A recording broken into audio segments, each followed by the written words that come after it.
All right, what's up, wrestling fans? The Bat Fry, Kenny Fry here, and the Showstopper Cowboy Dave. Come up on this episode of the Atomic Drop Podcast. We will be talking about the latest PLE, the King and Queen of the Ring, and our thoughts on those matches and where these storylines could be going potentially. So we'll be talking that and much, much more coming up here very soon in 42 seconds. So stay with us. We'll be right back.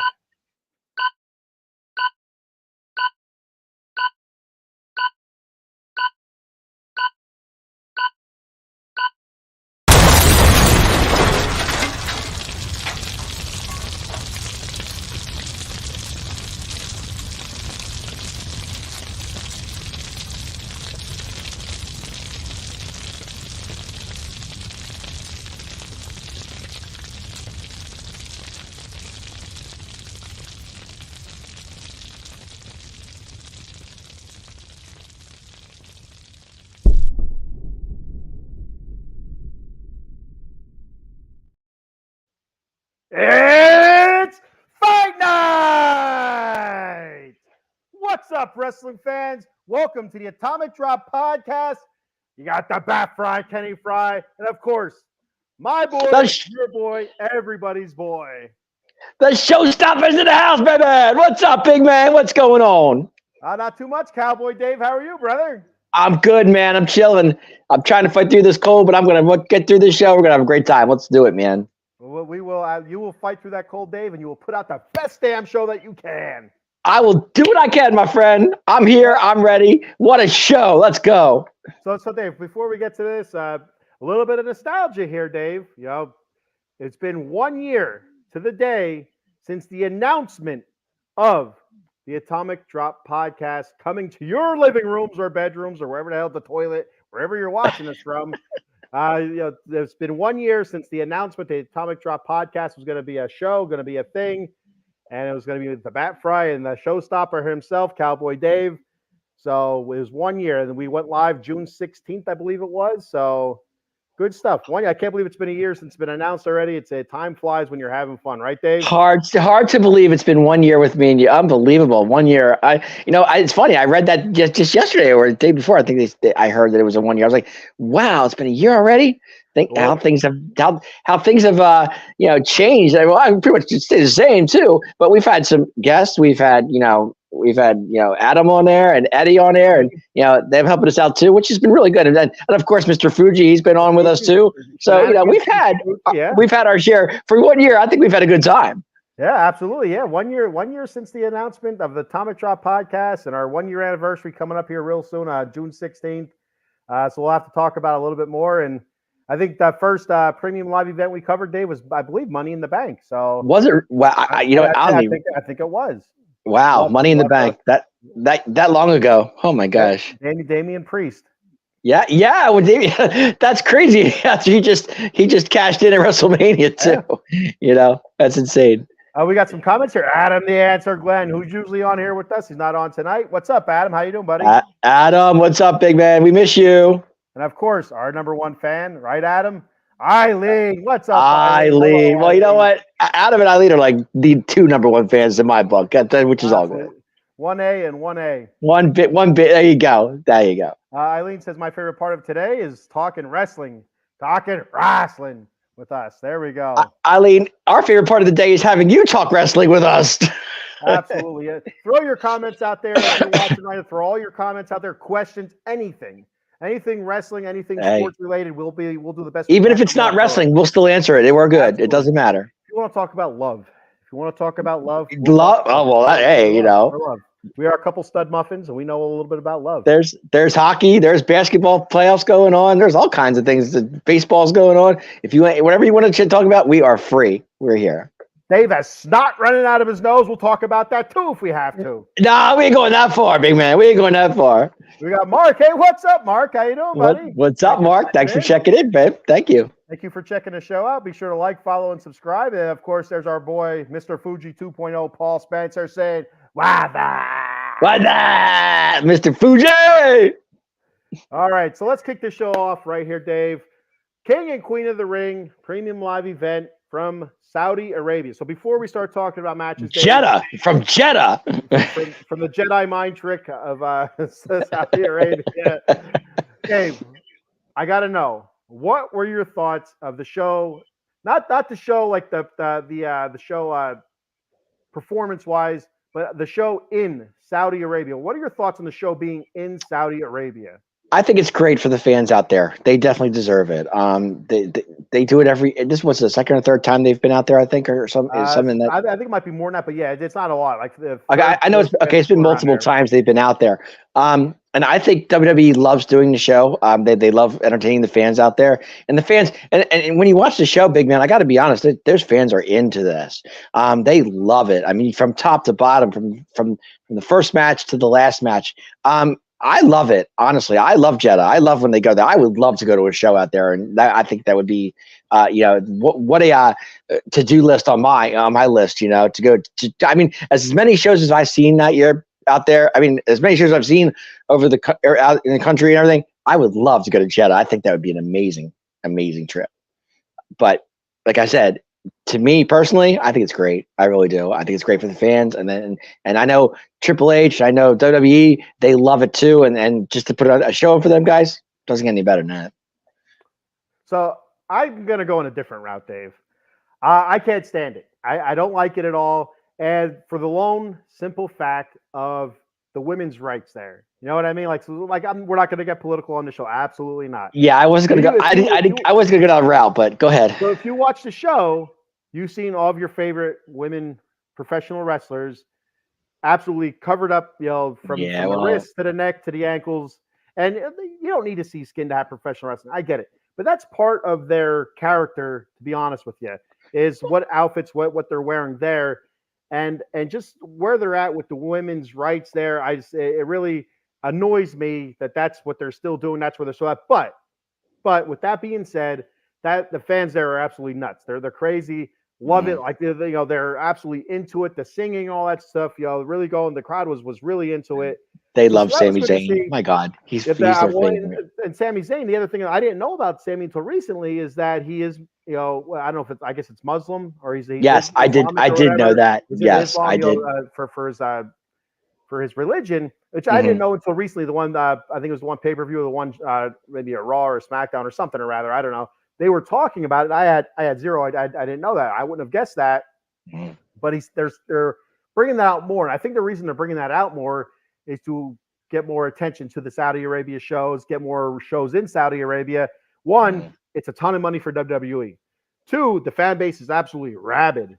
And three, this could be something like a movement to kind of help with women's rights there and stuff like that. Because you have those women's wrestlers over there. Because I think originally when they first started going to Saudi Arabia, I could be wrong about this, but I don't think the women are even allowed to wrestle there.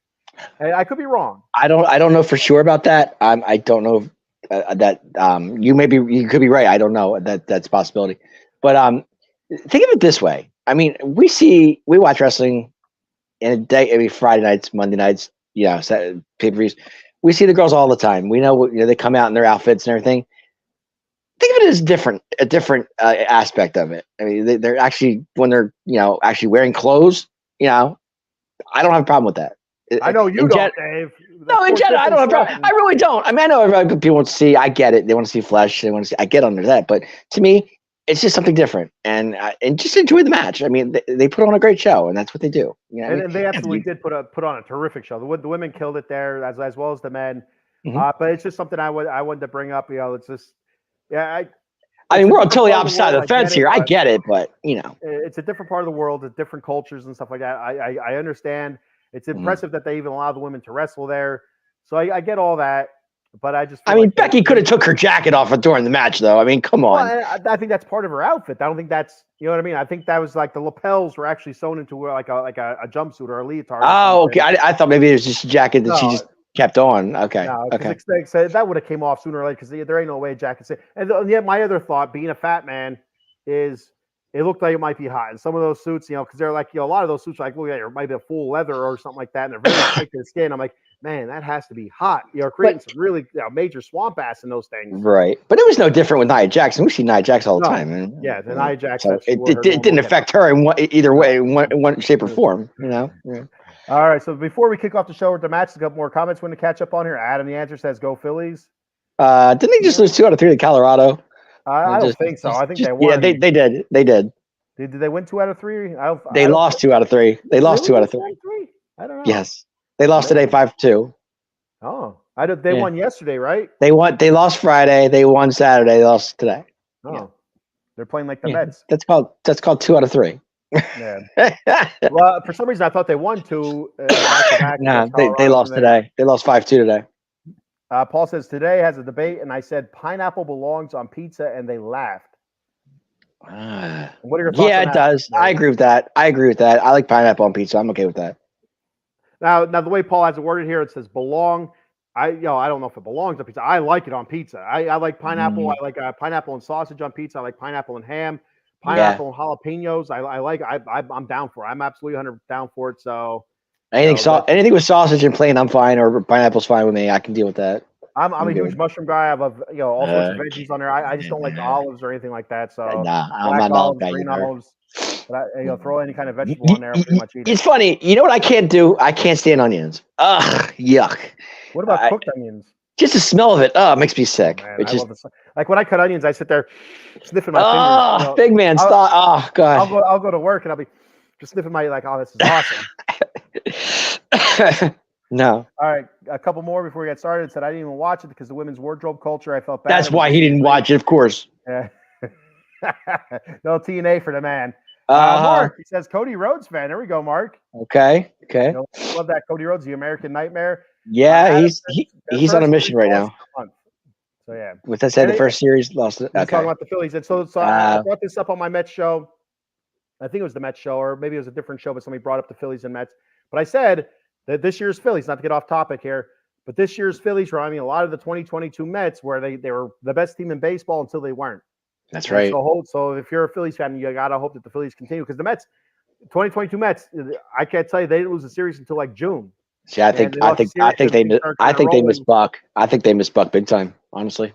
I don't know if it's Buck. I think it's I think there's a lot of other things going on there, but Buck was. I mean, come on, Buck won a game over 100 games 2 years ago. I mean, they were playing out. I mean, it also kind of stifled the team a little bit, and different players were playing better. It's just, there's different dynamic in 2022, 2023. It was just off the rails, and this year they stripped the team down, and that's part of it, and whatever. All right. Diaz blowing saves, big man. What's going on with that? All right. So one more thing before I go. I'll talk about this again on Wednesday. But so they say a week ago they're pulling him out of the closer role, right, Dave? I saw that. We're pulling him out of the closer role. He's not going to close any more games till he gets his confidence back. So he pitches in one game since then that I could think of. Gets knocked around a bit. So now when they have a chance for a save, who do they call? They call Edwin fucking Diaz. They just said. Yeah. We're no more closer for Edwin Diaz until he's right. Well, he pitched today. He came in. I think he came in 7th inning today. I think I saw. I was listening to a little bit of it. I was pretty busy today, but I got to. They won. I think they won 4-3 today, didn't they? Yeah, there's a walk off in the bottom of the ninth. But I thought I saw that. Yeah. All right. So we're gonna kick this off talking the pre-show match actually. Bianca and Jade versus Indy Hartwell and Candice LeRae for the tag titles. A fairly quick match. Not a terrible match. It was an all right match. Nope. Bianca and Jade, they come out on top on this. My favorite part of this match was the end, actually. I guess a dual move, a tag team move, where you had Jade lift up. I think it was Candice LeRae, lift her up. Becky hit her, or not Becky. I'm sorry. Bianca hit her with a DDT. She lifted her up again, and then she kicked her back. I mean, that was fantastic. It was kind of a weird move. I'd never seen it before. That's the thing. You never seen nothing like that before, and I love the combination to it. I love both of the girls were into it. The tag team, they're showing cohesiveness there. They're showing that they're working on stuff together, and just the way it flowed. I thought it was fantastic. I thought it was really cool. I like Candice LeRae and Indy Hartwell. I am a fan of those two. I think they're really good together. I think they can make a nice run if WWE were to let them go that far. But right now, Jade and Bianca are just killing it. I think her knee's a little bummed up because she doesn't look like, to me, not 100%. She was actually got hurt on SmackDown Friday night that I was watching. I mean, she lost the match, but she was, I think it was Nia when she lost it. But that's, who was it that injured her knee? It wasn't Nia. It was she was attacked. Was it? It wasn't. No, it wasn't damaged. Who attacked her? I don't remember who it was, top of my head, but I know I know it was bad. Anyway, back to the match itself. I thought the match was really good. It was a great start off to the pre-show with those four, no, without a doubt. I like Indy Hartwell. I'm just a fan. I think if she went single wise, I wouldn't mind. It wouldn't bother me. I would actually root for her because I think she's got potential. She's really good. And I'm loving Indy and Candice as heels right now. And so I said this months ago how Candice was becoming a heel and she's trying to convince Indy to come to the dark side. Indy finally comes to the dark side, and then watching her and Candice come down to the ring Saturday afternoon was awesome because they were playing it up so well. Mocking the crowd, doing this to the crowd, sticking their tongues out. Beautiful, beautiful work, heel work by Indy and Candice LeRae. I loved every second of it. And like you said, Dave, I think they could put together a decent run if they get the opportunity. Right now, there's no way in hell they're getting an opportunity against Bianca and Jade. It's not going to happen until they decide to split them up and have them, like we both think, go head to head with each other. Then that leaves those tag team titles out in the open. So then I think Indy and Candice, we could see them possibly go for those tag titles. And I think they're the one actually that hurt Bianca's knee. I think it was Candice LeRae and Indy Hartwell a couple of weeks ago, actually, during the King and Queen of the Ring. I think it was like the first or second round, but I could be wrong. Is it me or do you? I kind of like Bianca as a tag team champion than I do as a WWE champion. Because I think her and Jade are really like together. They're fun to watch. Yeah, to me, I think Bianca was literally like getting stale as a champion, as WWE champion. But now that she's with Jade, I kind of like where she's going with it. I like where they're going with it. Well, not only is she getting stale, I agree with you, Dave. Not only was she stale as a champion, but she was also stale almost as a character. She started kind of a little bit of like zip a little bit of pizzazz to her, which happens. People like they see characters like the same type of character for so long, they kind of get over it, kind of lose a little bit of a buzz. But her with Jade, that great cohesiveness. They're starting to work together well. Like I mentioned with that combination they put together there at the end to finish the match off. Right. They're starting to work together. They're starting to work cohesively as a unit, and you're starting to see a flow. They're dressing alike now, which is good. That's all we got to get is now a proper ring entrance where they're both coming out at the same time instead of separately. Instead of separate, do it still. Yeah, because they still singles wrestlers as well. That just tells me that they haven't found the tag team name for them yet to come out together. That's all that is. I mean, it should be muscles and muscles or power and power. They're both impressively strong, and just jacked. Well, Jade, we know what Jade's all about. Jade's thick. Yeah. I mean, my God, that chick is so strong. It's insane. I mean, just watching her.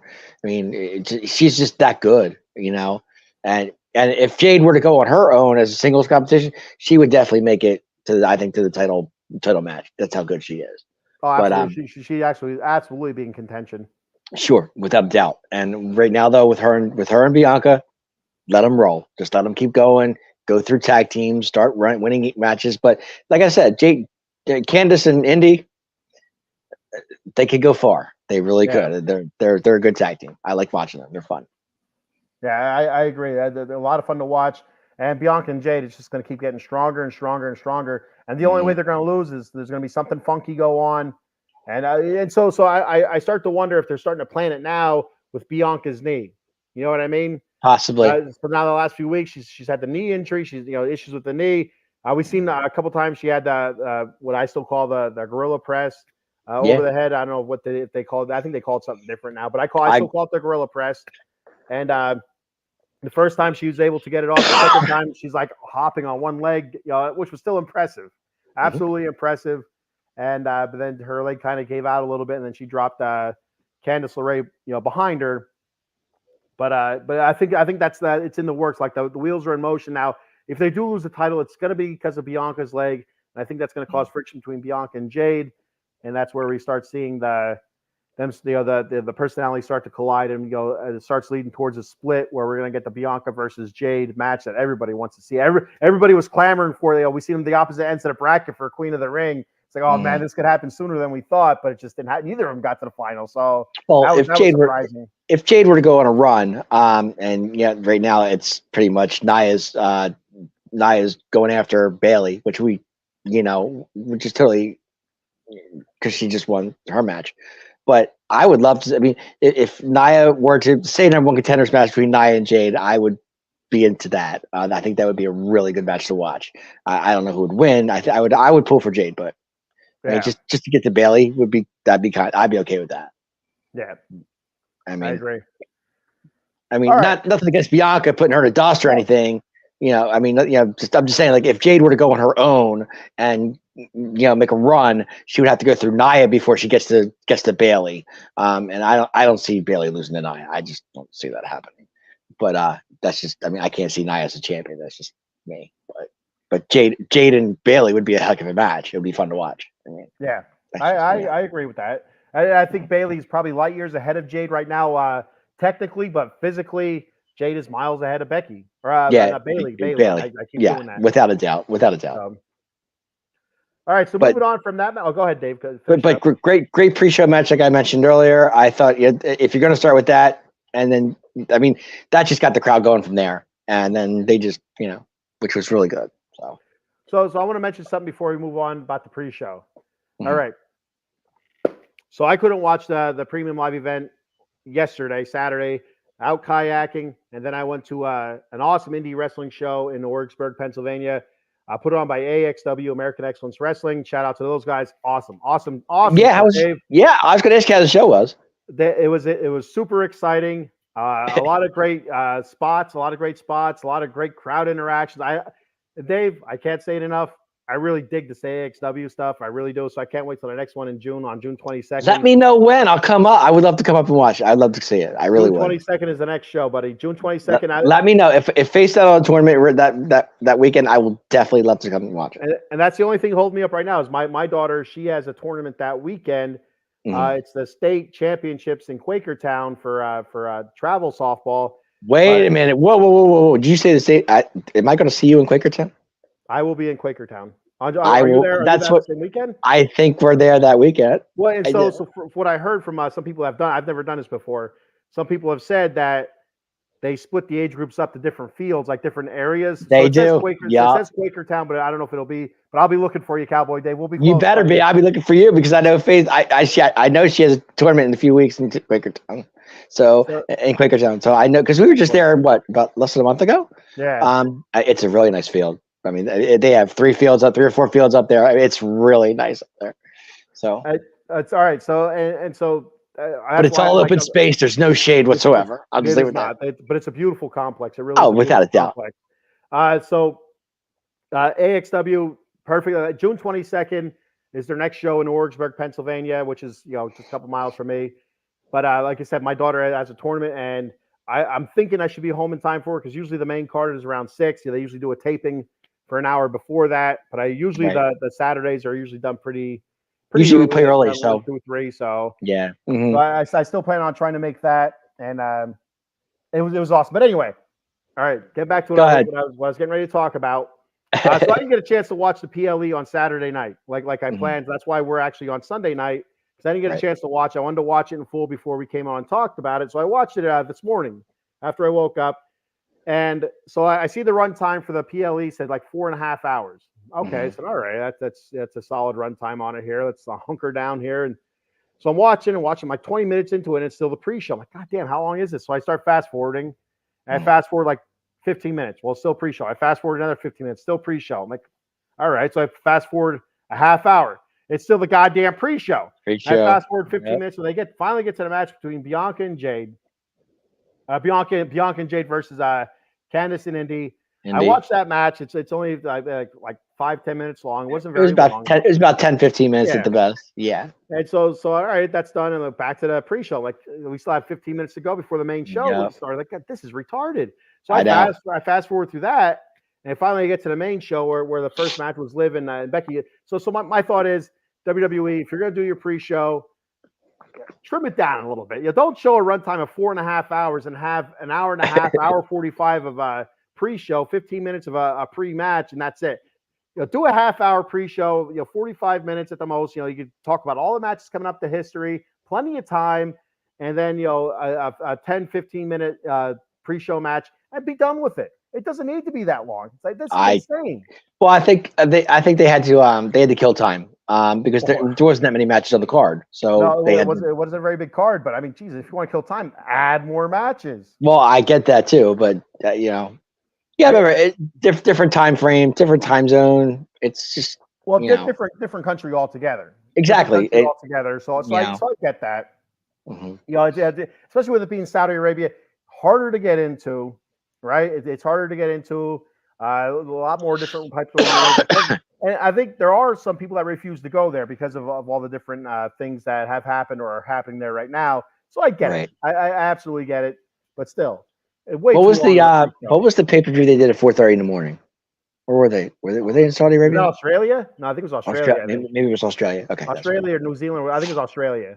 That was crazy. 4:30 in the morning. I watched that show. I was like, wow, I'm up at this hour watching this. Well, and here's the other thing. Before you move on to the first match of the main card here, with these fans of foreign country, like with WWE moving outside the U.S. a lot more with these PLEs, I get it. I get it 100% because you have fans all across the world. WWE is huge everywhere. Well, they say WWE Universe, so come on, you get that.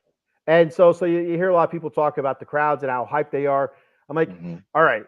So if I only got to see WWE or anything once every 10 years, I would be a little bit more hyped than usual as well. Here we're a little bit more spoiled because it is an American-based country or a company. So it does you see it a lot more here. So you don't get as much hype. But if you only go to France, Germany, England, whatever, Saudi Arabia, once a year or once every 5 years, once a decade, they are going to be more hyped. They are going to be louder. They are going to have more stuff. It's different. That's why I like it so much because the shows we see all the time. You hear sometimes you hear the crowd, you hear boring or whatever. But when these shows come along, these people are like I said, like you just said, people are just waiting for this to happen. They're excited. It's kind of like tribute to the troops if you think about it. Because when they did that, remember when they went out, they went all the way out there, and those troops were loving every second of it. I mean, when John Cena went out there, and Shawn and Triple H and all those guys, Taker and Stone Cold, that was like, that's that was their Christmas, Yeah, that was a little bit of home coming to them then. So I guess that's a little bit different. Mm-hmm. That was their Christmas. Yeah, absolutely. Eileen says a little bit of breaking news here off topic. Ronald Acuna Jr. tore his ACL in his left knee, just came out a few minutes ago. So unfortunate news there for Braves. Whoa. See, I didn't think it was as bad as it looked because he did walk off. He did walk it off. Well, and so when I was listening to the Mets, I was at my daughter's practice. I was shagging some fly balls out in the outfield, trying to anyway. I looked like an idiot out there, a fat idiot. Hey. I had my cell phone in my pocket. I could hear the game, and they were talking about Acuna coming out. They said, a little bit of news here. Acuna leaves the game. And they were watching video of it. They said, they said it could be something serious because it was he just kind of came off on a lead or something like that. And all of a sudden, he turned and he was leading. He was actually leading on the base. He turned around, he buckled, and his knee went. And then he turned one way, his knee went the other. Yeah. And then he just went down. He went down like a ton of bricks. It was done. Yeah. But to me, if you watch the whole thing, and I don't know if you did or not, but if you watch the whole thing, he did get up and he walked on his own power to the dugout. So to me, that was kind of like, I didn't think it was as bad as it looked. Well, so I've had a torn ACL and it hurts very bad, but I'm not a professional athlete. Right. And, when I tore my ACL, I think I was like 15 maybe. Mm-hmm. And whatever little adrenaline I had in my adolescent body is nothing compared to what they have going through their bodies. So adrenaline's a thing. You can get up and walk stuff off. You think you're all right until it wears off and you realize. That's a tough shot for the Braves, though. That's going to hurt them. Yeah, huge. I mean, Acuna, I don't think he's having an Acuna type year, to be honest. No, he wasn't. But it's still a huge player. But he's still Acuna. I mean, look at it. All right, back to the wrestling. Here we go. All right, so we had Liv Morgan versus Becky Lynch for the WWE World Championship match. Great match. Absolutely love this match. Surprising. Yeah, a lot of different things going on in this match. Liv looked great. Becky looked awesome. One thing I love about Liv Morgan is her facial expressions, the way she like kind of speaks to the crowd just through like what kind of faces she's making. Technically sound in the ring. She's always been good in the ring. Becky Lynch, she is the man for a reason, right? She's awesome in the ring as well. The one thing Corey Graves kept talking about was Liv Morgan being always second place, but bitching and moaning that she's always second place, and how she's whining so much right now that she should just be happy being second place. That second place is still a good living. And now the way she won this match, if you did not see it, the way she won this match, Cowboy Dave, is you had Dirty Dom come out here, and I'm going to bring what I think is happening here. But Dirty Dom comes out, and he wants to help Becky because Liv is the one that hurt Mommy. He's the one that hurt, or she's the one that hurt Rhea Ripley, getting her revenge from Rhea Ripley hurting her. Eye for an eye, right? On the interview. So Dom slides a chair over to Big Time Bex, to the man Becky Lynch. She's like, in her Irish accent, and she's like, what are you doing? And it ends up backfiring. It ends up Liv Morgan uses it. How'd she use it? She did a DDT on it or something like that. It was a DDT. Yes, I believe that's what it was on top of the chair. She's able to get the 1, 2, 3, and Dom's an idiot. Then my favorite part was listening to Cole and Corey Graves. Corey Graves called Dominic. Michael Cole's like, "You're an idiot. What are you doing? What are you doing here?" Right? It's so funny. It was killing me. It was absolutely killing me. It was listening classic. To commentary. It was 100% spot on. It was beautiful commentary by Michael Cole and Corey Graves. Now, one thing, not only the way they broke down about Liv's career, the way what she's going through right now, and building that up, but then also when Dom comes out there and they call you can't do anything right. You're an idiot. It was so awesome. But it was classic. It was definitely classic. I didn't think it was Becky's best match, though. I didn't think absolutely not her best match. No, I mean, I've seen Becky do much better than that over the last pay-per-view years, whatever. But kudos to Liv. Definitely deserving. Working her butt off, coming off the injury. Ruffling feathers with Becky, ruffling feathers with Rhea, the whole night, and this whole Liv revenge tour, whatever you want to call it, which is kind of cool. I kind of like it. It's kind of different. But I'm happy for Liv Morgan. I think she deserves this. But to me, her winning the match was great, but I think that just sets it up for SummerSlam with Rhea. If Rhea is able to come back from the injury, it's going to be Rhea and Liv going head to head at SummerSlam. Yeah. I guess where this is going. Well, absolutely. It's an absolute build for that. But so here's the one thing that I want to get to real quick. I got a comment here before I read that. I'm going to read that before I get to my thoughts on this. Our boy, Mr. Fuji 2.0 says, did you see the marketing promo with Liv? The night before, she's drinking a Red Bull, and Logan Paul gives her a prime drink, and Liv says, I should win now and next morning. Prime Video, Liv wins. So wow. She got the prime flown through the veins. Maybe that's what it was. Maybe a little bit of prime juice is one that didn't help Logan Paul, but he did spit it out. We'll talk about that in a little bit here. It's one thing that we could look at there. Maybe if he would have swallowed the prime. I heard Logan Paul's a bit of a swallower, so maybe he would have swallowed that prime instead of the other things that are. Anyway, I ain't gonna get into what he's swallowing, but anyway. The match itself was good. I'm happy for Becky. I mean, Becky dropping the title, I'm okay with that. It's absolutely, fine. 100%. Well, I think we both agreed, though, Dave, that we didn't think that she was even supposed to be carrying the title. Like Rhea Ripley's injury kind of came out of nowhere. They needed a placeholder for that title, and it just happened to be you call on the man, Becky Lynch. So. I mean, Becky holding it, we understand that she's former champion. I get all that, but now giving it to Liv. Now, how long Liv's going to take it? I think she takes it to SummerSlam. See what happens there. But this is great. The Liv Morgan tour. It's going to go what are we in May, of June, July, and then it'll go into August. So I'm okay with that. August 3rd is SummerSlam. So so here's my thoughts on this, Dave. Now hear me out on this. All right. I'm listening. So Liv Morgan said she's going to take everything from Rhea Ripley that she loves.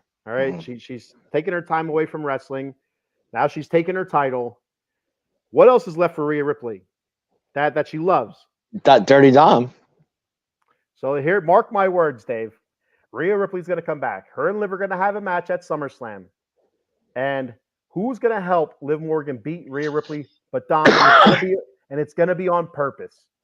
Dom is going to flip. He's going to see the way Liv's giving him goo eyes. You can't say no to Liv. I mean, Mr. Fuji 2.0 tried kidnapping Liv for crying out loud, right? Exactly. He tried. With your help, Dave. Yeah, it wasn't very successful because Liv wasn't on the card. So what are you going to do? From what I understand, from Mr. Fuji 2.0 told me that you dropped the ball, Dave.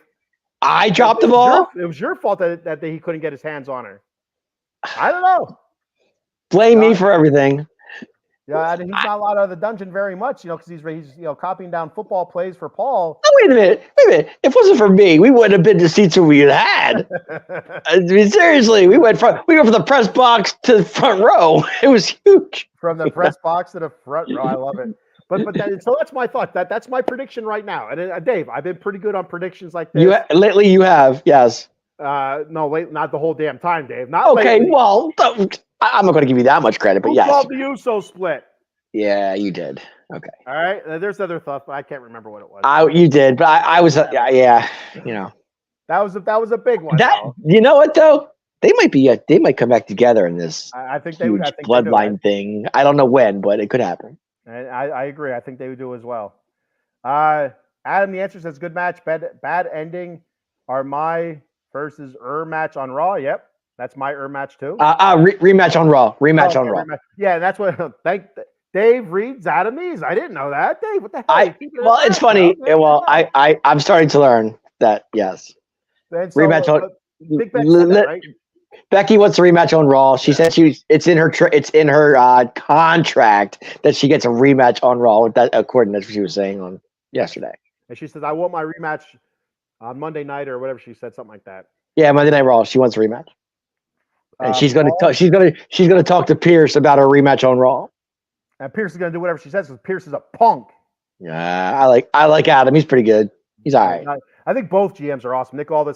You know what? I love the SmackDown GM. I really do. I'll tell you what. I wouldn't fuck with Nick Aldis. There ain't no way, man. And I've told you this before. I keep telling you that SmackDown is such the better show than Raw. It just is. No, I agree. Like wrestling. There's usually there's more wrestling. Raw, you get a lot more promo work. I think. Yeah, pretty much. Mm-hmm. Paul says, "Do you remember Dom came out of her locker room a couple weeks ago?" Yeah. Well, she gave him goo eyes, but so I think with Dom in her locker room, like you don't know what he's doing. Is he's like setting her up for something or whatever? But I'm telling you, it's happening. It's happening. Dom's going to turn on Rhea. Well, here's my thing though, and hear me out on this. Do you think when Rhea comes back, she's going to blame Dom for everything? I mean, well, I think when Rhea comes back, I think she's going to treat Dom like shit. And I think that's going to be the catalyst of it. I think that's going to be kind of like Dom, kind of seeing like, Liv's kind of like, in his one, like the devil and the angel. You know what I mean? Right, right. Who the devil is and who the angel is, I don't know. Well, the one that wants to keep Judgment Day together. Now she's going to go upset, get on Dom's butt because he screwed up. She's going to come back hot. She's going to come back pissed because one, she was injured. She missed all sorts of time because of it. She had to drop her title because of it. Two, Dirty Dom didn't keep the title out of Liv's hands. And three, she's an angry woman. She's a large, angry woman. Lately, I just saw a TikTok on her not too long ago. It was pretty funny. Her boy, I forget his name off the top of my head, but they were sitting there. She's sitting there. She's dancing. And, she's singing, and he's sitting there. He's like, oh God, please stop. So it just seems to be like she's having a blast being off the time off. You gotta enjoy it, right?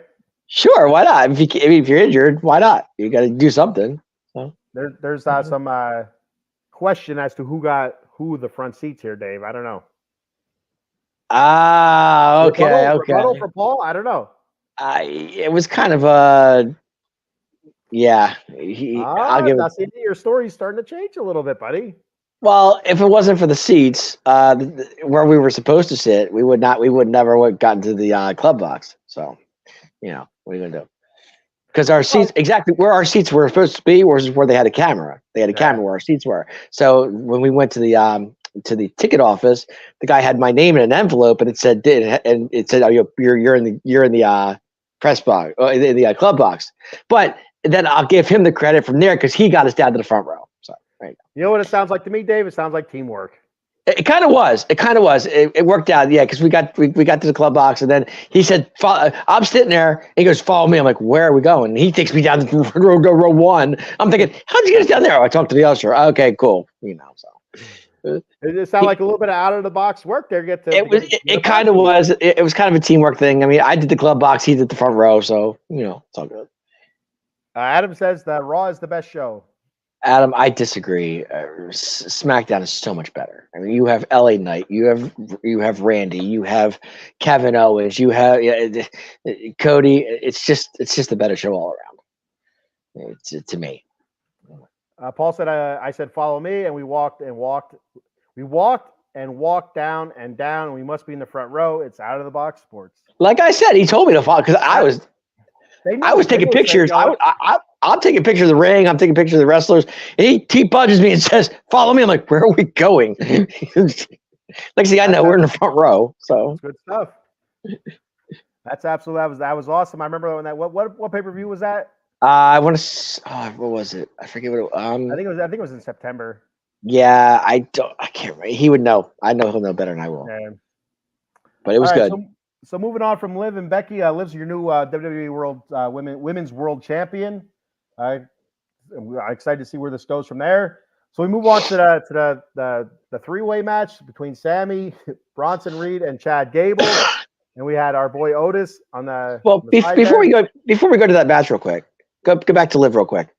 Okay. We know Becky's going to be number one contender because she payback. Thank you. We know Becky's going to be number one contender because she gets a rematch on Raw. Yep. But here's my thing: if Liv were to win on Monday night, who else is out there for on Monday Night Raw? I don't know. I'm saying who other contenders would be out there for Liv for her to continue to defend the WWE Championship Women's title. Well, and it has to be on Monday Night Raw. Right, exactly. My point. Right. I mean, yeah. So so we'll think about it. Who's on there? We have Lyra Valkyria had a great showing throughout the Queen of the Ring phenomenal tournament. So you got her. Mm-hmm. Who else is there? I'm trying to think. I can't off the top of my head. Shayna Baszler, right? Shayna, yeah. Zoe Stark. Zoe Stark. She's on there. Yes, but nobody. I can't think of anybody big name right now off the top of my head. That's my point. I can't think of anybody with a big name that Liv would defend her title against.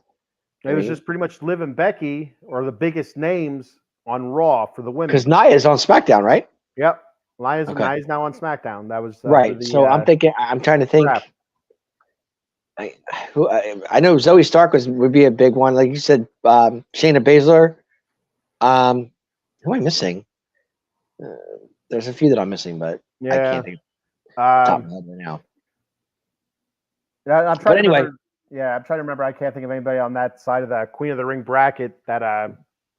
Yeah, I mean, I'm sure there's some that we're missing, but the Liv Morgan Revenge Tour, looking forward to it. Absolutely. All right, so moving on from there, we had Sammy, Bronson Reed, and Chad Gable. Our manager just said it wasn't streaming on Out of the Box Sports Twitter. He just added to it. So. I don't know why it wasn't. It should have been. It was added. That's what he said. All right. We're on now. We're on now. All right. Hey, what's up? Out of the Box Sports Twitter. I don't know what time it is, but hey, we're here now. It should have been. I had all that stuff, and I don't know why I would have clicked past it. But anyway, so Sami Zayn versus Bronson Reed and Chad Gable. We had Otis at Chad Gable's side. That's his boy. That's his man.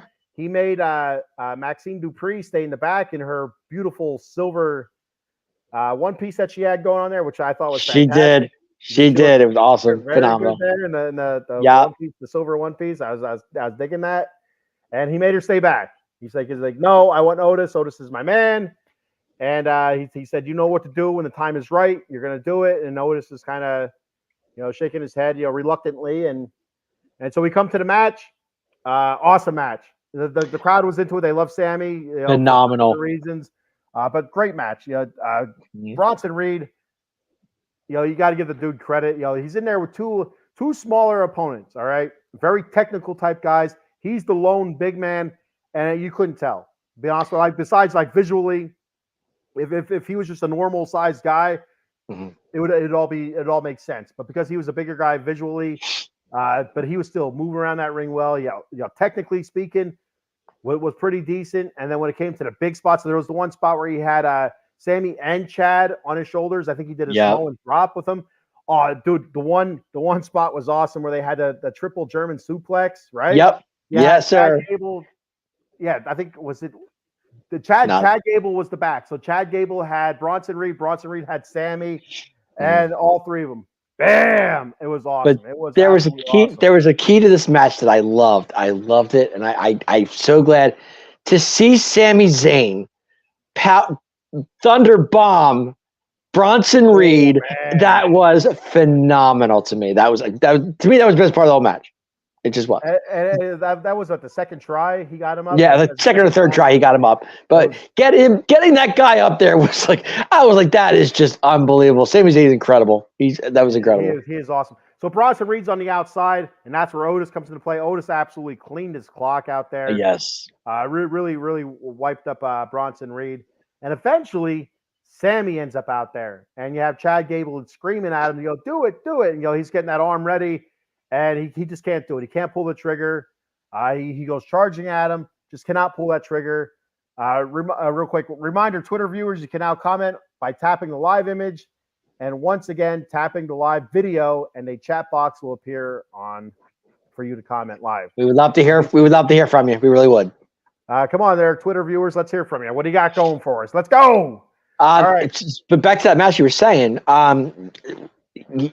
Going back to Monday night, I was going to try to cut you off there, but going back to Monday night when Otis came up to Sammy and said, "I'm sorry." Yeah. So that kind of told me right there he wasn't going to do it. Because I think that was it the Monday night before where he attacked Sammy too, or was it that same Monday night? I think it was the same. I think it was the same Monday night. Yeah. Because he attacked Sammy, then he went to his locker room and said he was sorry. Yeah. And Sammy was like, "Well, too late now. I lost the match." So it wasn't for the IC title. Thank God for that, because that was for Saturday. Yeah. So Bronson Reed, he's struggling internally if he wants to do this or not, because like you said, he apologized to Sammy, and he doesn't want to do that again. He feels bad for doing stuff like this. Chad's screaming at him. That's his coach.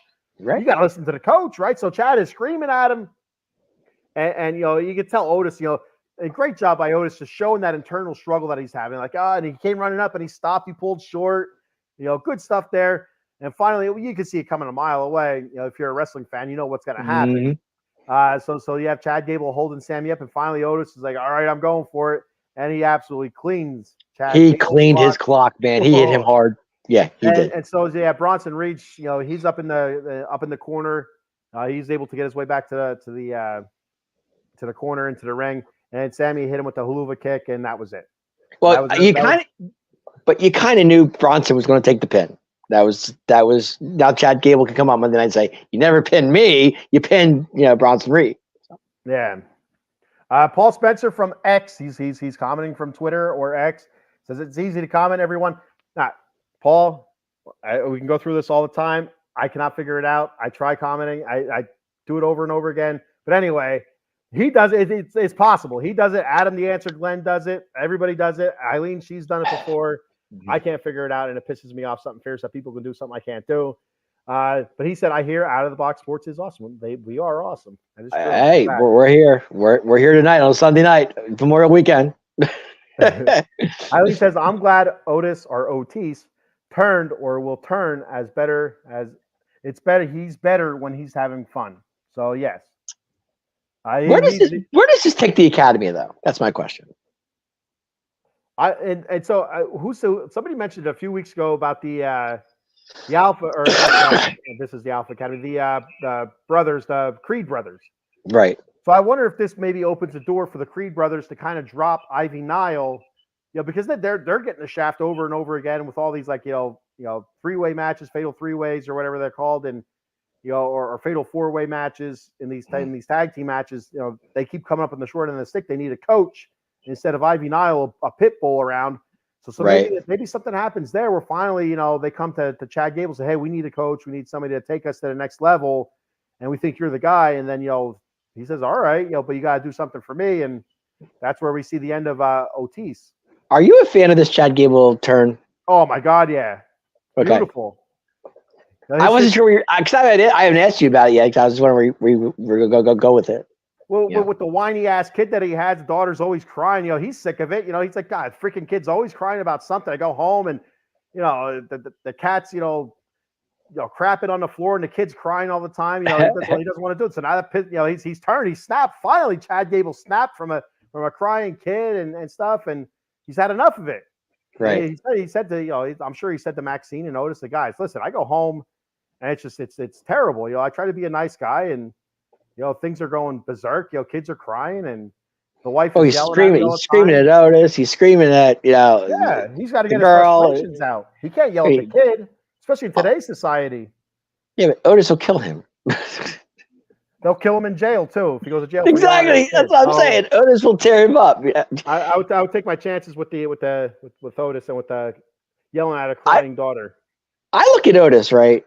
My man has no neck. My man has no neck. It's incredible. I can't it goes from his jowls to his shoulders. He's like he just sits there like this, like he's gonna kill somebody. Yeah. That's exactly right. Yeah. No, it was good. The match was just like I said. Go back to the match. The match was phenomenal. Kudos.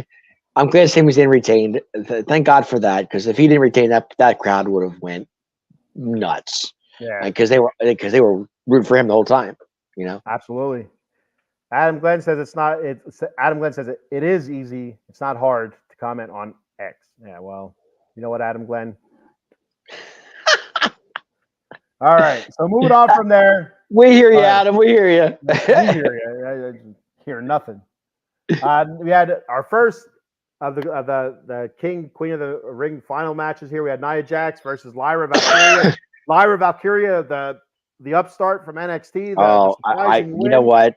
I love this chick. I just love her to death. I think and I know Shawn Michaels loves her too, because Shawn gave her the biggest hug when she got drafted to Raw. Yeah. He was upset. He was upset that she was leaving NXT. Phenomenal. And watching Lyra, I know they're pushing her, and she's winning. She got to the King of the Ring tournament, which is great, and I think she definitely deserves it in my mind, because the way she's just fun to watch, man. She's phenomenal. Absolutely fun to watch. I love her gimmick. The whole Raven thing. I love that. The backstory to it. I thought they did a good job explaining to people what the backstory is to her gimmick, the Raven and stuff like that. The Raven, yeah. Her entrance was phenomenal, big man. It was phenomenal. Awesome. And so not to get off to subject here, WWE, but I went to see that AXW wrestling on Saturday, and the one wrestler, his name was Love L-O-V-E, Love Doug, and he came out with Cupid wings. So it's a little big white wings. He's throwing roses. He's throwing rose petals to everybody. I loved it. Awesome, good stuff. Great. He should put the word God in front of love, and there you go. So Nia Jax versus Lyra Valkyria. Again, the surprise was Lyra being there. It's not too surprising that Nia was going to be there. Seeing Nia, the way she was able to defeat Lyra. Jade Cargill. Oh, Jade. Jade Cargill in the round before, using Jade's daughter against her, pretty much yelled at Jade's daughter. And so here's a note to Chad Gable's daughter. Mm-hmm. Take note, Chad Gable's daughter, whatever your name may be. I know you're like 6 or 7, but I'm still going to tell you, wag my finger. Take note how Jade Cargill's daughter handled Nia Jax. She didn't cry like you when your daddy lost. No. She yelled back at Nia Jax. Nia Jax is a big woman. She's much bigger. Nia Jax is a big woman. Much bigger than Chad Gable, and she yelled right back at her. That's how you do it. Mm-hmm. Chad Gable's daughter's gonna sit there and cry and probably wet the bed afterwards. No, not this girl. This girl stood up for herself and said, "Oh yeah, Nia Jax, I got something for you." But anyway, so Nia making it to the finals, I thought it wasn't too much of a surprise, but Lyra was absolutely huge surprise. So this match was an all right match. Again, 2 different sizes. It flowed all right. And I'll tell you what, I'm so turned around on Nia Jax. I couldn't stand her. I hate watching her wrestle. Glad you're going there. digging it now. I'm really digging it. I think she's done so much better, not Mhm. only in ring, but also psychology and like the way she reacts with the crowd and like the way she's selling stuff, Yep. and also on the mic as well. So I'm really digging this Nia Jax now. I'm so turned around on her. I'm really liking it. So you're doing a what are your thoughts? 180 on Nia. Oh, right? absolutely 180. Yeah. Which is good, and I think that's exactly what you should do because to me, I'm with you. I'm totally agree with that. But she's not botching in her matches like she was before, Yeah. and we're not seeing that, which is good. I mean, she's not hurting anybody. I mean, well, I thought the ending. I think Lara kind of got injured on the drop, but Well, I don't know how you don't, but exactly, that's right, exactly. So, but the match itself was good. I thought it was really good. I thought Lara held her own. To be honest with you. it was a good match. Like I don't know. I wasn't expecting a great match out of it. It was a good match. It wasn't it wasn't going to steal the show, but I No. think it got done what it had to get done. You seen Lyra. She didn't get a whole lot of offense in, but when she did, it was impressive offense. All right, I agree. you thought for a second, maybe she can pull this off. Mhm. But then Nia's, they showed her dominance, and when she sat, like you said, when she sat on Lyra's like Just the ending of the match itself, you kind of knew it was over, but it was like I just hope Lyra was okay because I mean the way she landed on it was pretty strong. And so like my first thought after watching that spot was right back to Yokozuna, Yes, and the one spot that he had when he sat on that jobber, and I mean like he came down, the feet slid out, and he sat in that jobber was like he was dying. He was upset. He may have passed away in the ring. We don't know for sure. I can't speculate. I can't confirm nor deny if that jobber passed away in the ring, but he might have. He might have. Could have. I don't think. No, but kudos to Nia.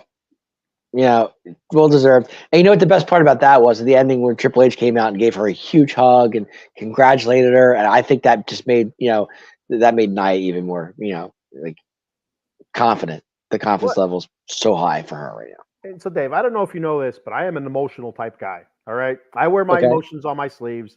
I mean, so back when I do the Monkey Cold Coffee, I do the reads. The Monkey Cold Coffee reads, and the one read, part of that read used to be, we used to talk about how they donate a portion of the proceeds to the Children's Cancer Fund and stuff like that. Right. And the first time I read that, I broke up a little bit. You melted, teared up, and voice was cracking, and cause that kills me, stuff like that. I'm an emotional dude. I love wearing my emotions on my. That's who I am.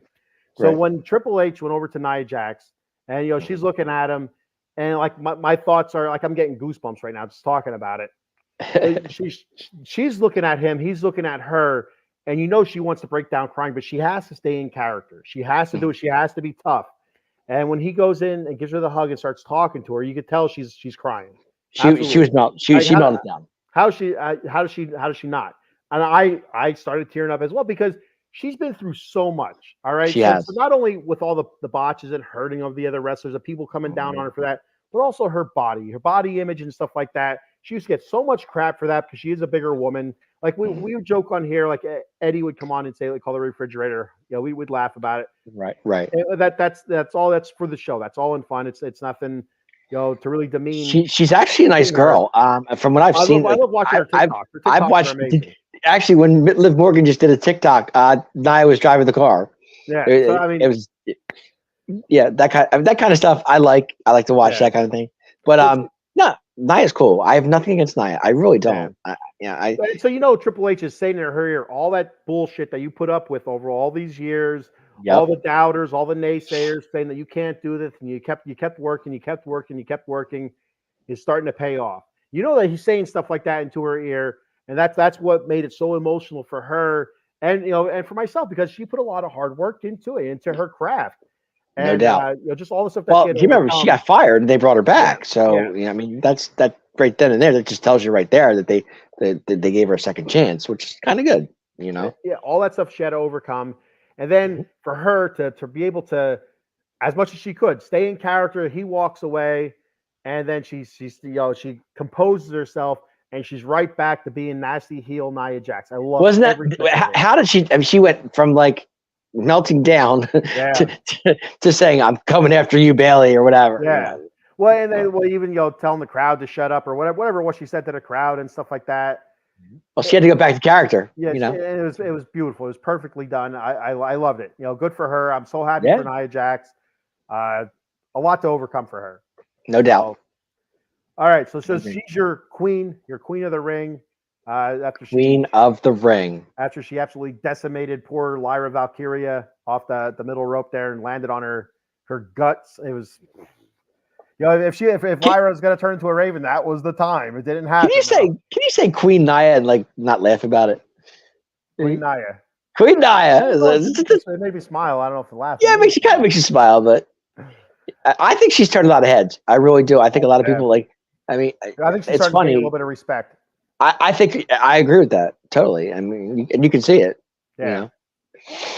All right. Definitely. So moving to the king of the ring, Dave. Congrats to Queen Nia. Congrats, Queen Nia. Queen Nia. So now the men's final, we had Gunther, the ring general, versus RKO himself. Oh, don't get me started on this match. And so this match here, an awesome match, phenomenal match. Probably was my favorite match of the night. Best match of the night. It felt so old school. Yeah, I loved every second of it. Like there are so many times they were down on the ring apron in headlocks, just working the headlock, working the crowd, injuries, working body parts and stuff like that. Every minute of it, I absolutely loved. Two of the best in the ring at that night, day, our time, night, their time. Yeah. It was, you know what? I give Gunther all the credit in the world because Gunther to me is just, if he's not, he is one of the best in the business today. But then again, so is Randy Orton. Randy Orton is, you talk about perfection. And that's what Randy Orton is, perfection. If you screw up in a match, he will let you know that you messed up. He is not one to tell you that you ask Mr. Kennedy, he'll tell you that. Yeah. Well, that comes with what, 18 years? How long have you been doing this for? 18 years, maybe? Yes. You know what? I'm going to tell you right now, there's no messing up in the ring, from Gunther. Gunther is the man. He's the reason why he's the ring general. He's phenomenal in the ring. Great psychology. Just working the crowd, working body. Like I said, it felt so old school. It felt like almost like 1980s, 1990s wrestling, almost early 1990s wrestling. And it was awesome. But how many times have we ever seen Randy Orton? Not one, but 2 RKOs, and that's still Gunther popped up. I can't remember the last time I seen somebody kick out of an RKO to begin with. Nope. No, I've never. I mean, it may have happened, and I don't remember offhand. Yeah. But 2 RKOs, and my man, almost a third, but he missed it. He missed it because freaking Gunther got out of the way. Yeah. I was trying to comment on X. It's not working for me. I can't do it, Dave. It pisses me off. But yeah, it doesn't make sense. It doesn't. I've never seen. I don't think I've ever seen. I'm sure it's happened. But a 5-star match, big man, without a shadow of a doubt. That was definitely that 5-star A, whatever you want to call it. Yes. 10 out of 10, whatever it was, whatever you want to call it. That's what it was. It was a great match. Had so many different levels to it. Yeah. We've seen was it Randy was slamming Gunther on the table, right? There's a couple times. 3 or 4 times he did it to him.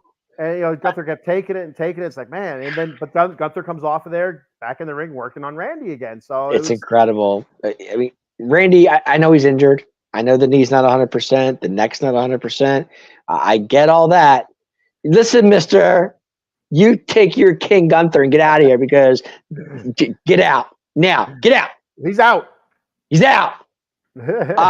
Going back to what I know Randy's injured. I get it, but you can't tell me you want to see that match one more time. Oh, I'd love to see that match again. But even in a cage match, anything, I don't care what it is, I want to see those 2 one more time. And we all know Gunther did not win that match. He did not win that match. And I'm sorry. That up, Dave. Go ahead. Go with it. I'm sorry. You know what, Adam? I know you're watching. I get it, big man. I get it.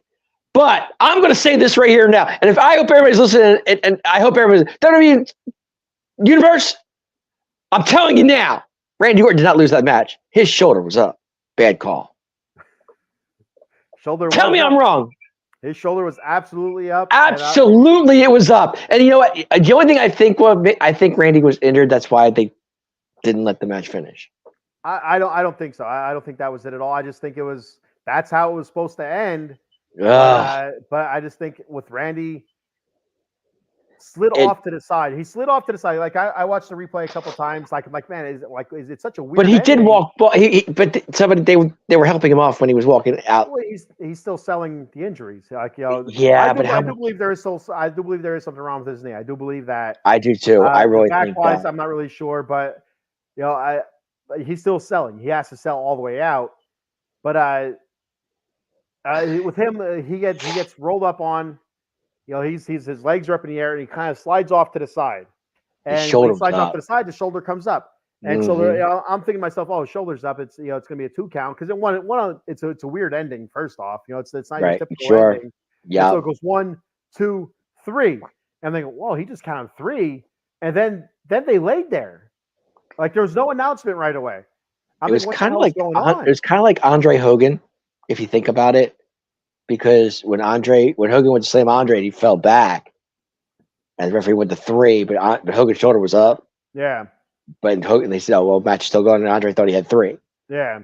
But going back to the match that Gunther and Randy, I thought that Triple H was going to come out and say, "Sorry, this match isn't over yet. Randy's was up," or Adam Pearce or somebody like was going to come out and say something to the fact that the match was still going on. But then I saw an interview with Triple H, saying he saw it too, and they brought it to his attention. But he said Gunther still won the match. I'm like, come on, Hunter, really? Referee's decision's final, right? Yeah. The best you can do is have a rematch. That's the best you can do, and I don't know, if you can do it for the crown. I don't know. Hunter, you were a part of Evolution. Who Randy Orton was a part of Evolution. You mean to tell me you can't defend the guy that you were? Come on, man. You can't help your boy out, huh? You can't help your boy out. Unbelievable. They a pretty big feud though, where Randy was in Triple H's house, or Triple H was at Randy's house. They did, they did, but they were a part of Evolution. Come on, man. Mark says it was up. I can agree with that. Absolutely, it was up. Absolutely, 100%. Without a doubt, it was up. That's what. I'm curious to see if they play that off at all on Monday night. I'm curious to see what they. Or no, it'd be. If it would be Friday night. Well, no, Gunther's on Raw. Well, Raw. So, that's right. Yeah. So they can bring it up on Monday night. I don't think you're gonna see Randy for a while. I think you see him fight because he still has the whole thing with the bloodline going on yet. Yeah, but he's still in. We'll see. Yeah, time will tell. But they said he had injuries in like neck and knee, so we'll see. But Paul says he probably forgot about Payback because he was flying at 104 mile an hour around hairpins coming home. You had me at 104 mile an hour coming home. That's why I was freaking out. That's what he was saying. That you probably forgot it was Payback that you guys. That's why I forgot exactly. I know we went to Sheets afterwards. I know that much. Hands were shaking. Oh my god! I need my Fizz City soda here. Dude, I got my hot dog and chips. I was happy as a lark. I'm like, okay, cool. I'm good. All right, so coming up on the final match of the night here, we had Cody Rhodes versus Logan Paul, just for Cody Rhodes' title, which I think is bullshit, if you ask me. I agree. It was announced as for both titles. It drove me absolutely apeshit when they said, Logan Paul brought out the new contract, said, no, it's not for my title. It's just for his title. I'm like, come on, man. Like, I didn't think so here's my thoughts. I didn't think Logan was going to lose his title.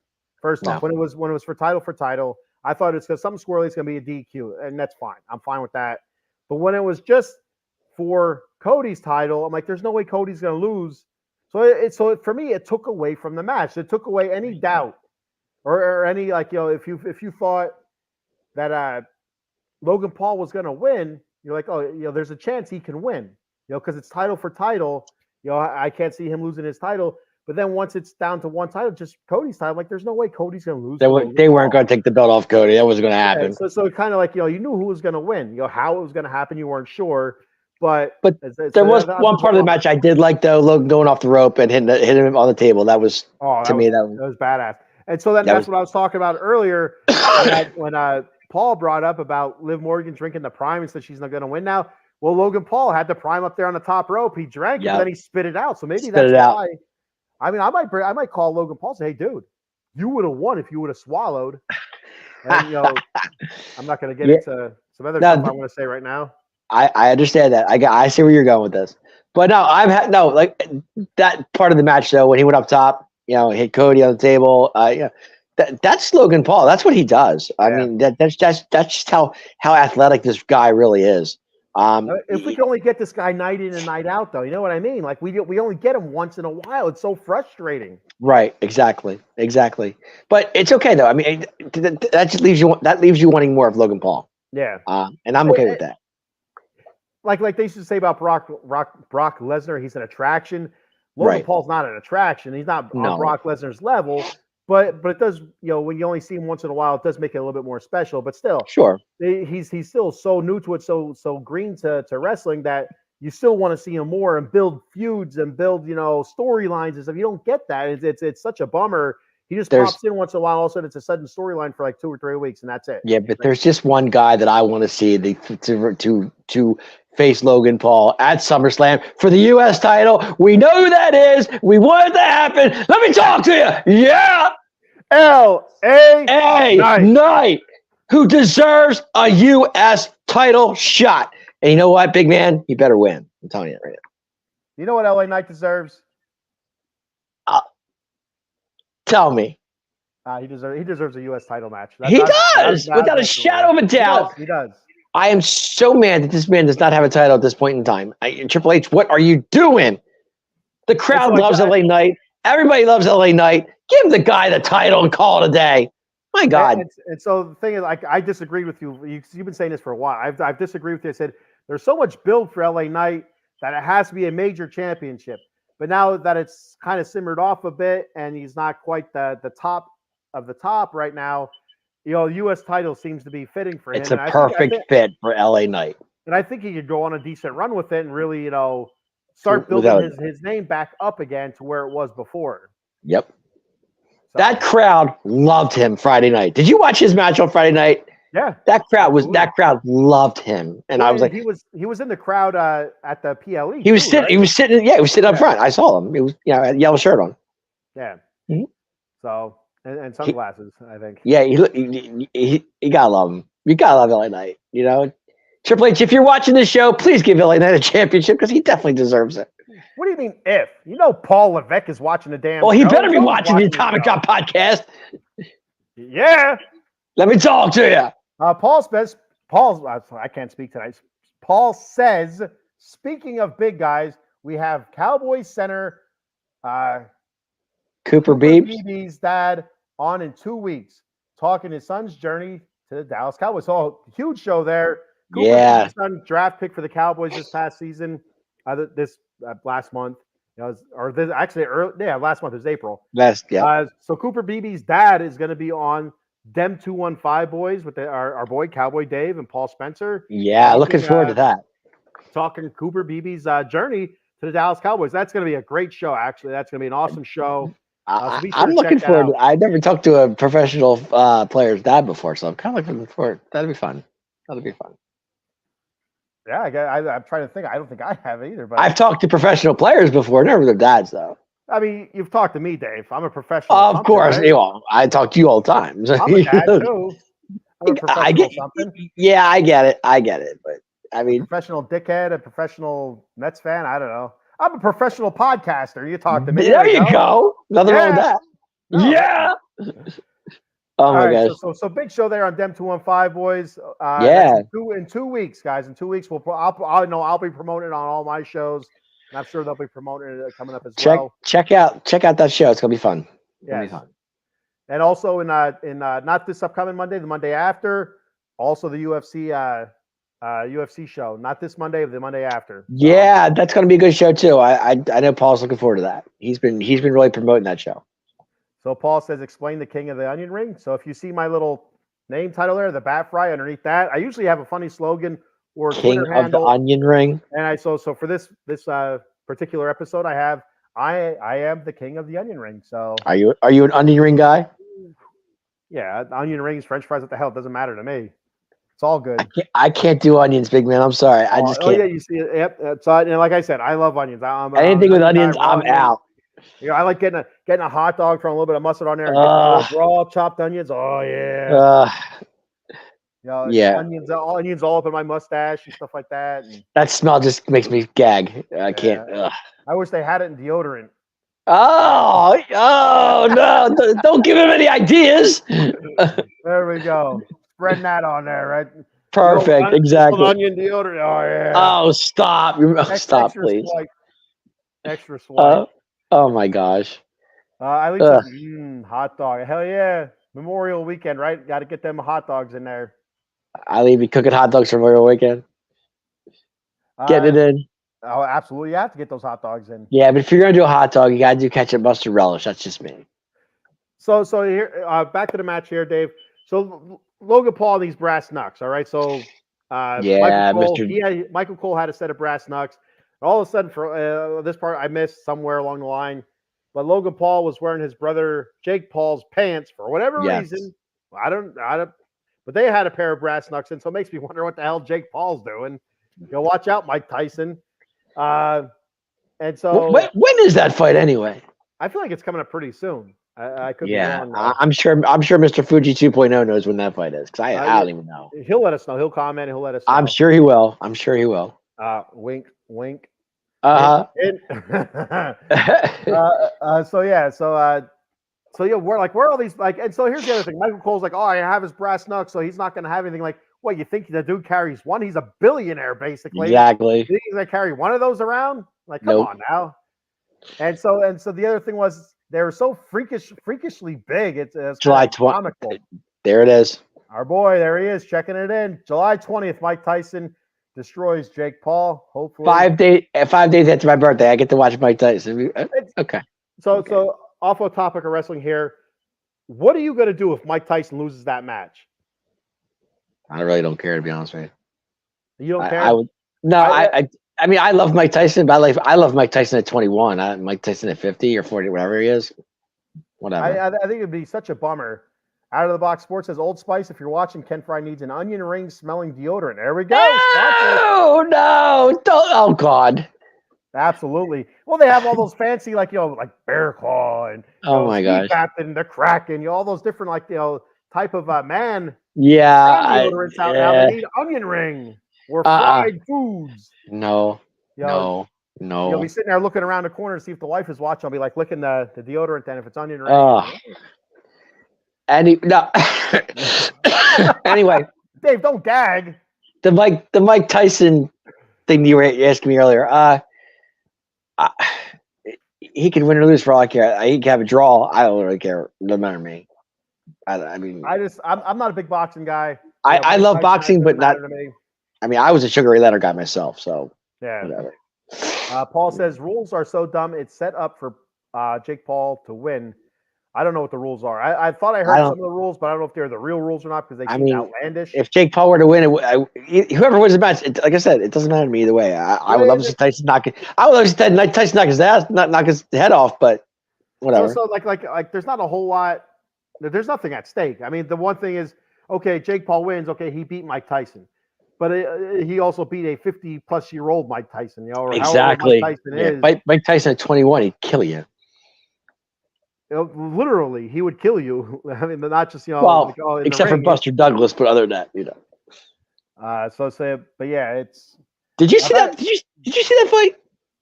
Buster Douglas and Mike Tyson. Yes. I was young. I don't remember. I know I seen highlights of it, but I don't remember if I seen it live or not. I remember. I have a story about that.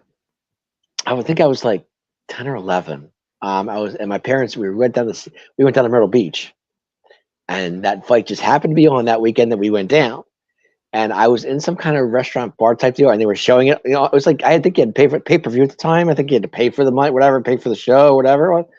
So the bar's thinking, Tyson in 3, it's over. And then all of a sudden, you see Buster Douglas kicking the crap out of Mike Tyson. The whole bar was like shocked. Like what happened? And everybody, the people who had money on Tyson were pissed. They were not happy.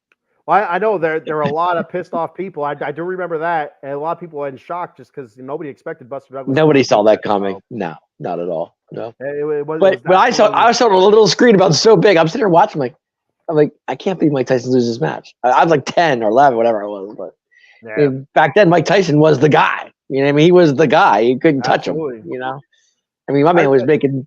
What I remember is kicking the crap out of Bald Bull and Soda Popinski to get my way to Oh, Mike Mike Tyson's punch out. Just I to love have it. my face kicked in by Mike Tyson. I can never beat Mike Tyson. Piston Hurricane. Well, so when I played, it was Piston Honda. Honda, right? He had Glass Jaw Joe. He had Piston Honda. Yeah. He had the Don Flamenco. He was Bald Bull. Bald Bull, and you had King Hippo. King Hippo, right? Well, like I said, it was Piston Hurricane and Piston Honda. There was two of them. And then the Soda Popinski. I remember Soda Pop. Yeah. Yep. And the Macho Man. Macho Man was before Mike Tyson. Yes, Little Mac. Yeah. Whatever. Well, Little Mac was your fighter, but Macho Man was before Mike Tyson. He was the fighter before Mike Tyson. He had like long, flowing, like gray hair. Okay. Okay. Macho Man. He was jacked. He was tough to beat. He was before Mike Tyson. But I also had that on the Wii U. I had it when I was a little kid. On a Nintendo, we'd play it all the time. But then I got the Wii U. Wii U. The Nintendo Wii U. I had that, and one of the first games I bought was Mike Tyson's Punch Out, or Punch Out, they call it. They had a couple different fighters on there, Kaiser something or other. I don't remember. Yeah, but that is a lot of fun doing it on the Wii U because you're actually punching. Like you didn't have to punch, but right. If you really wanted the full experience, you had the triggers and you're punching and you're up there. Oh yeah, Little Max. Oh my gosh. Oh yeah. Then I'd start training and running behind the car. Yeah, there we go. Good stuff, man. Crazy. Good stuff. I sit there on Nintendo. I sit there and play Mike Tyson's Punch Out constantly. And when I beat Mike, I was like, I did it! I did. We were in Tokyo during that fight. There you go. There you go. Paul, I guess, kind of grew up in Tokyo before he didn't. I mean, we won't get into Paul's past here. Well, I remember when Tyson fought Spinks, he beat him like 93 seconds or something like that. Whatever it was. Who was the dude that he fought? The big white dude that had the rhymes before. I always see the clips of that, and I have to watch them. Was it Hurricane Peter something or other? Hurricane Peter maybe, got me on that one. But anyway, it was so funny. It was just watching rhyme, and he goes out there and he starts getting rocked. I mean, you could tell he's like, oh shit. Go back to the rhyming, I guess. Paul said, try that game on an Oculus. So cool. That would be pretty cool, actually. Yeah. The VR Oculus, that would be pretty cool. We all have a bit of breaking news here from Eric Bischoff. Eric Bischoff. Hello, Eric. Thank you for checking the show out, Eric Bischoff. Breaking news, Tony Khan suffered a heart attack at home and fell to the ground. He died at the age of 42 after being rescued on the way to the hospital. Is that for real? Is that for real? I don't know. I don't know if that's real or not. Paul says fake. Fake. Okay. So Eric Bischoff is messing with us, which isn't surprising. Eric Bischoff is a bit of a weasel. I wouldn't. Yeah, it doesn't surprise me. Yeah, it says fake. So all right. So Ali says I don't think so. So that was a little bit of a shock. A little bit surprising. And I'll tell you what, Eric Bischoff, I appreciate that. Where did that come from? Eric Bischoff. Eric Bischoff, man, he's bored. What else does he have to go? He must be bored if he's watching us. Writing books and doing speaking tours. He has a little bit of downtime. He's like, all right, let's let me see what Out of the Box is. Check out the Atomic Drop podcast. Usually they're Saturday nights, but they're on Sunday. Now I can actually watch it tonight. Usually there you go. Pretty busy. Singing at the jazz club and stuff like that he normally does. And so I can watch it tonight because I'm not singing at the jazz club, and he's watching it. And so if Eric Bischoff is watching this show, I have a question for Eric Bischoff. Go ahead. Eric Bischoff, do you miss the NWO? Well, he missed it because it gave him a lot of money. That's what I'm saying. How much do you miss the NWO? Eileen says she has AEW on right now in the background, which is where AEW usually belongs. Right. I heard I don't watch it, but I saw Miss Eileen say something to the fact on Facebook that her boy MJF is back. Is that correct? I think I saw that somewhere. Maxwell was back. She was excited. I saw Maxwell. What's it? Maxwell J. Friedman or something like that. What's his name? Yeah, Maxwell. I forget his last name, but it could be. Yeah, I forget it. I just know MJ. I just call him MJF. Yeah. Who was originally in WWE before he went to AEW. Eileen says, my boy is back tonight, MJF. Yep. Maxwell Jacob Friedman. There it is. Thank you, Jacob. Eileen. There you go. Jacob. Good, strong Amish name. Yeah, MJF is back. Actually, I saw him. He looked good. He looked good. He came off I think a knee injury, I think it was, or a hamstring or something like that. I think it was a time off. The dude needed time off. He was Well, I know he was hurt. I know he was hurt for a while, but yeah, might have and been a so knee. he's been through some hellish matches. Like again, I don't watch AEW. I barely have time to watch WWE to begin with. Right. Well, I don't pay attention to AEW, but from what stuff I've seen online, MJF matches and stuff like that, they are pretty brutal and exciting. Well, I've been following Edge here and there. He looks good. Him and Christian Cage. Edge looks old. He does. He looks very old, and Christian looks very old as well. So, well, Edge Jericho looks old. They all do. Yeah. Yeah. So, is there anything else you want to add to this pay-per-view? Cody retains his title, of course. The match was good. I enjoyed it. The Cody cutter on the table was pretty good. The Cody cutter was good. There was a lot of key parts of the matches that the match was good, but we kind of knew the outcomes. That's kind of like it was a bit of a bummer. I think they needed that other title. You knew it wasn't going to change hands, but that possibility. I think that it would have been. There's all the winners right there. Yep, there you go. So we have the tag champions and new champion Liv Morgan, and still, I love it, and still champion Sami Zayn. Your queen of the ring, Nia Jax. Your king of the ring winner, the ring general, the king of the ring general. I don't know what the hell king general. What the hell you call him now? King General. I don't know. We'll watch Monday night and see. But Gunther and of course Cody retains there. Yeah. Well. Yeah. I mean, nothing overly surprising. Liv winning. I think Liv winning was surprising. That was the. If anything, that's a one spot where you can point that as probably the biggest surprise. I mean, I wasn't overly surprised, but it was a surprise. I was shocked. I really was, because I didn't think Becky was going to go. I didn't think Becky was going to. We talked about it on here, Dave. We talked about it. We said Becky's only a placeholder. We were all trying to figure out how long it was going to be. Yeah, so it's not overly surprising that she lost. So I thought maybe she would lose on a Raw, though. I didn't think she's going to do a pay-per-view. Yeah. And so Eileen says, before we start doing our sponsor reads here, Eileen says, I was hoping Uncle Howdy and crew showed up. I saw there was a talk about Dexter Loomis was going to be there. But yeah, the whole Uncle Howdy thing's been going on for so long. Yeah. What is this code thing? I am so lost on this. I mean, I know people talk about it, but I have no clue what's going on with that. Well, Dave, they got things called QR codes. I know you're old. You're a little bit old. I am. I don't even know what is that? I don't know how to explain it. It's like a big, like a barcode, like it's a square. So you scan it with your phone, it takes you the whole video. Okay. And that's all like leading up to the Uncle Howdy thing. Like it's actually really cool stuff. Really cool stuff. I mean, is it like? Are we talking like Bo Dallas's Uncle Howdy? Is that what we're doing? Well, yeah. I mean, I that's a given that Bo. I mean, the whole crew. He has a whole. Right, but who's on the crew? I guess my question is, who's the crew? Well, like she mentioned, Dexter Loomis, Nikki Cross, which we haven't seen. Okay. Remember Nikki Cross used to be in that trance? I do. I'm really concerned about Nikki Cross. Like, where the hell's Nikki Cross been? Did they leave her somewhere in an arena? Like they forget about her? Is Alexa going to be a part of this too? So it was this one name I don't know who it is. Something Gacy. I don't know who that is. But his name's popped up. Dexter Loomis, Nikki Cross. Eric Rowan. I did hear Eric Rowan. Okay, I did hear that. Of course, Bo Dallas is Uncle Howdy, and I don't know. I heard Alexa might be a part of this too. I didn't see her name. I did not see her name, and she may very well because we keep hearing that she's ready to go. So right, okay. But I'm ready for that, for the Uncle Howdy part. I'm ready for that to come. I'll be watching it from time to time, but I keep seeing things things keep popping up on the screen, and I'm like, what is this? And Eileen says Joey Gacy. And I have no idea who that is. Oh, Joey Gacy. I think I've heard of him. I don't know him for sure. Well, the way you said Joey Gacy, like you knew. Like I know. I've heard the name before. I just don't remember. Like I probably seen him many times. I can't picture his face. All right. With that being said, we got 2 more comments here before I do my spot. 3 more comments that are popping in here now, buddy. Keep going. Out of the Box Sports says breaking news for Dave Yarnell. Ooh, what's breaking news for Dave Yarnell? Cowboy Dave. Oh, there's a QR code right there. Let me tell you. Let me remove myself from the screen. Oh wow.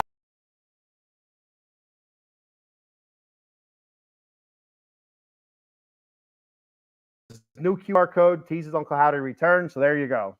That's breaking news to me. Okay, great. That's a QR code. Okay, QR gotcha. code, I they're actually pretty helpful. They you know what I mean? They're good. They're useful.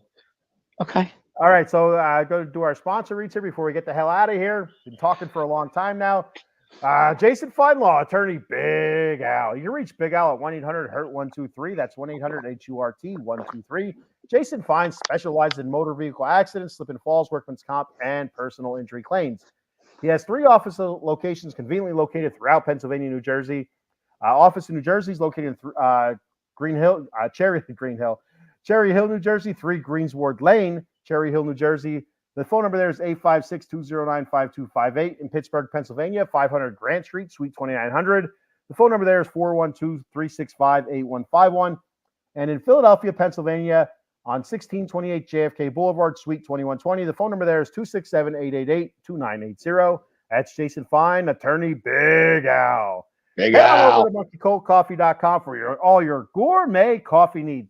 They have bourbon chocolate chip infused coffee, toasted coconut rum. They have a Sumatran blend medium roast coffee, an organic blend called Perula, Florida, and one of their newest blends, Golden Honey Agave. And check out that swag shop. They got t-shirts, coffee mugs, tumbler cups, cold brew pitchers for all you iced coffee and cold brew coffee lovers, K-cup adapters for all you K-cuppers out there. And don't forget that sweet, sweet paradise rum cake. And they're also selling some barrel-aged honey. And they also have another coffee out there. It's like, I think it's called Cigar House or something like that. A really interesting blend of that. So check that out as well. I can't think what the blend is off the top of my head right now, but be sure to check that out as well at monkeycoldcoffee.com.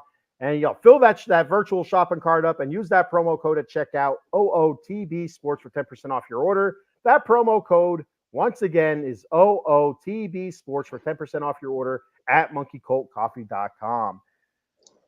Yes. And Get your monkey. I just finally remember where I remember Joey Gacy from NXT. Okay. That's what it was. That's what it was. I don't watch NXT. You don't. Joey Gacy. I knew the name sounded familiar. I just forgot he was NXT. Well, I've been seeing Gacy. All right. And when you said the word Gacy, I had to think about it for a second. I knew he was in NXT. I just forgot about him. And there's two Gacys that that I know. The one Gacy was a serial killer, right? The clown. I think that was Gacy. I can't think of his first name, but his last name is Gacy. Gacy's real name is Joseph Ruby, but he went under the name Joey Gacy when he came into NXT.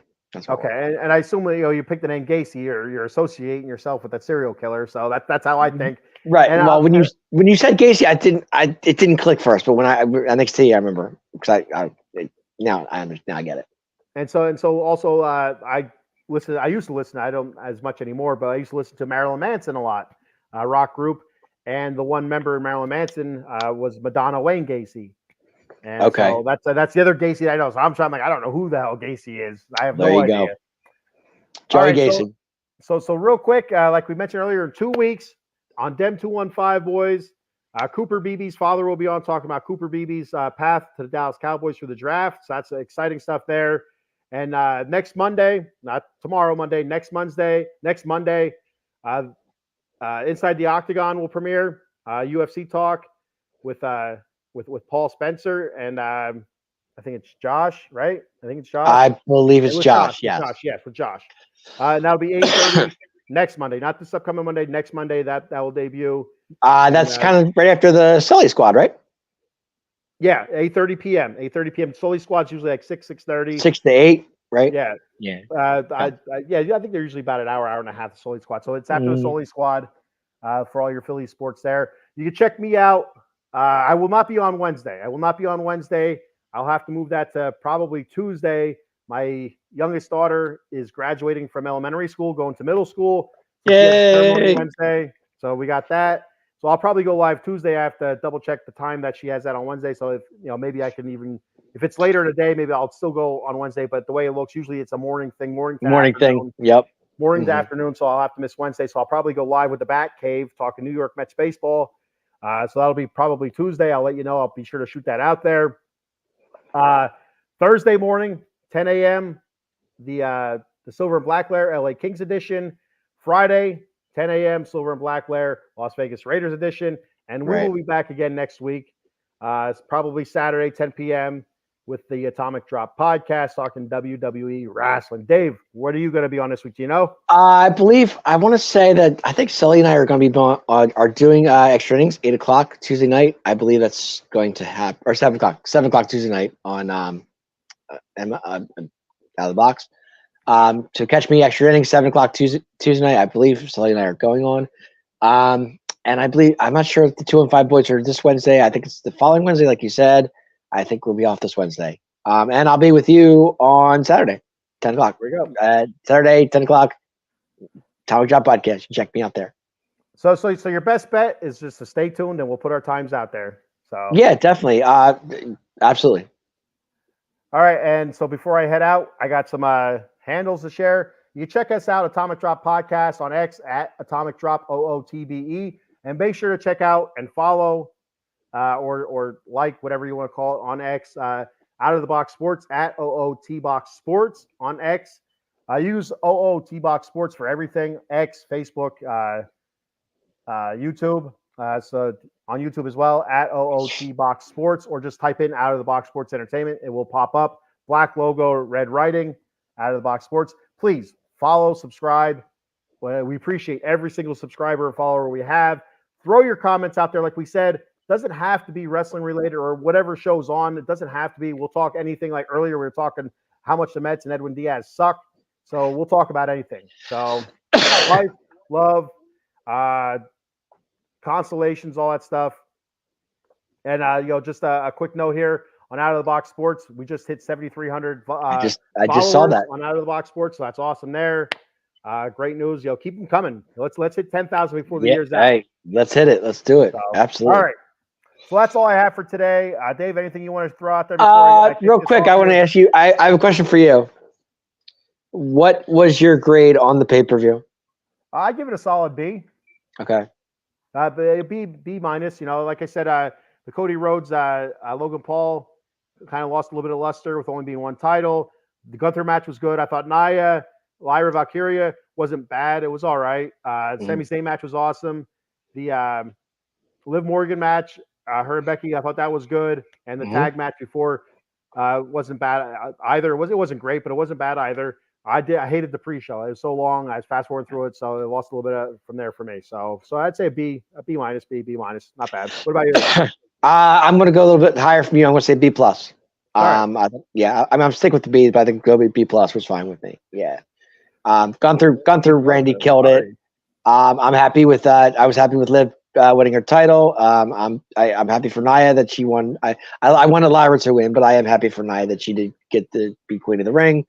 And like I said, Cody was kind of we kind of knew the outcome there, and Jade and Bianca, congrats to them defending the third tag team titles. So to me, B plus, great show, and the crowd was. The reason I would give it a B plus is because the crowd was in it the whole time. So yeah, which was good.